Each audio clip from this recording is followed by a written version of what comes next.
Next is in the above question relaxation time of some electrons may be greater some may be less, तो दोनों ही ठीक हैं, so third one will be correct here. Next is the average velocity of electron in a conductor at an instant is. तो क्योंकि जो अगर हम एवरेज वेलोसिटी निकालेंगे तो v is equal to u plus t वाले फॉर्मूले से अगर हम सबको ऐड करेंगे तो u का जो सम है वो ज़ीरो होगा बिकॉज ऑफ रैंडम मोशन. और ये जो एवरेज रिलैक्सेशन टाइम है ये टॉर आ जाएगा.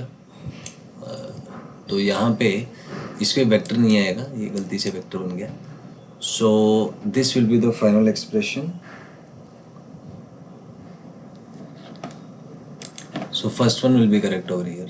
Next is the presence of an external electric field. On an average, the electrons move with a velocity which is time dependent, which is तो लगभग constant एक velocity से move करते हैं, which is time independent. तो ये लगभग constant होता है तो independent of time आएगा, तो second आ जाएगा. Next है because of the drift there is a no transport of charge.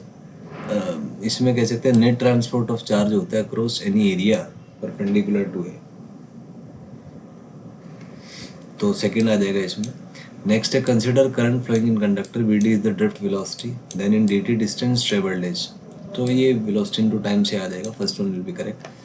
Next is number density is in the number of electrons crossing the cross section area is. तो इसमें V D into T length आ गया, area से multiply की दिया volume, और N number density मतलब number of electrons per unit volume, तो N को वॉल्यूम से आप मल्टीप्लाई कर दीजिए तो ये नंबर ऑफ इलेक्ट्रॉन्स आ जाएंगे जो किसी क्रॉस सेक्शन एरिया को पास कर रहे हैं. So first one will be correct over here. Next is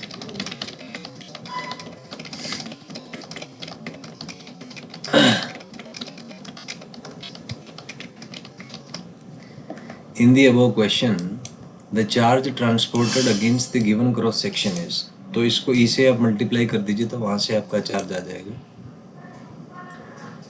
और क्योंकि इलेक्ट्रॉन पे चार्ज नेगेटिव होता है तो ये माइनस साइन हम डिनोट करेंगे इसको.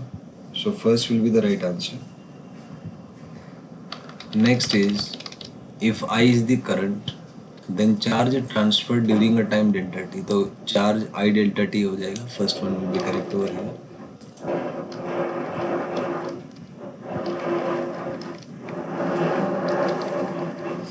Next is current density is, so current density होता है करंट पर यूनिट एरिया, तो इसको अगर आप सॉल्व करेंगे तो ये फर्स्ट इक्वेशन से आपका आ जाएगा. Next is conductivity is,